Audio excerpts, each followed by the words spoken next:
Hey everybody, I'm John Elliott Churchville, and today's Hump Day Power Thought is the Personal Expansion Principle, Part 3. In Part 1 of this series, I discussed elementary quantum physics in order to come to the scientific conclusion that if the invisible quantum world behind, in back of, but before our visible apparent world is not objective, that is, it does not exist in isolation from our subjective observation of it, but rather is influenced by our attempts to measure it, then the visible apparent world must be objective to the same degree. This means not only that our engagement with the invisible quantum world influences how it behaves under certain circumstances, but also that our engagement with the visible apparent world influences how it behaves under certain circumstances. In Part 2, I talked about how all of creation came to be, and by the natural universal law of cause and effect, it was found that the Bible's declaration that God is the original cause of all that exists, from the amoeba to human beings, and that God's creative process consisted in the sound, the utterance, the word that he spoke, let there be.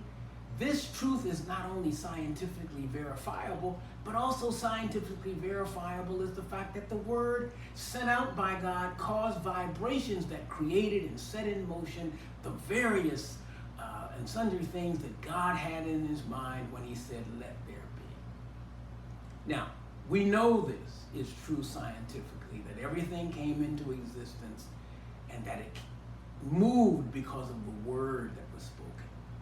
Today I'm going to be talking about how your relationship to God, regardless of your religious or non-religious preferences, has placed you in a position to create the future you choose for yourself.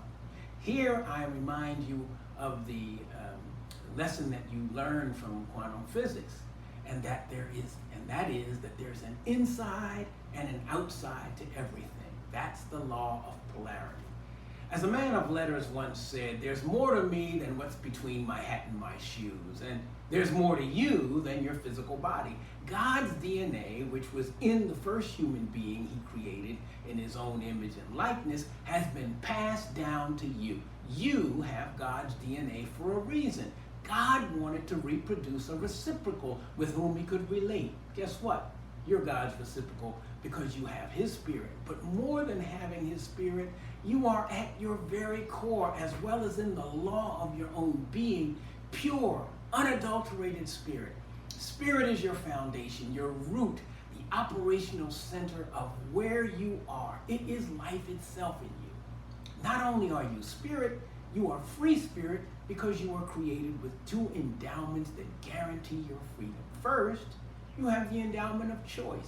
You have the inalienable right to choose to do what's good or what's not good, to go up or go down, to sit still or move. And second, you have the endowment of initiative. You can set in motion action in the same way that God initiated action when he spoke, let there be. And this is so because you are in microcosm what God is in macrocosm. When God created humankind, he told them to reproduce themselves and to take charge of the earth and everything connected to it. Since God is a creator, then the humans he created are also creators, and so are you if you're human. Since God is the original initiator, then the humans he created are initiators too.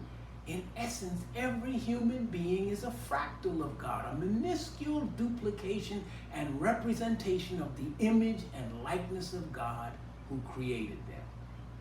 Now, this brings me to a discussion of God's motive in creating human beings. I've already mentioned that God wanted a reciprocal, but I haven't talked about the nature and content of that reciprocal.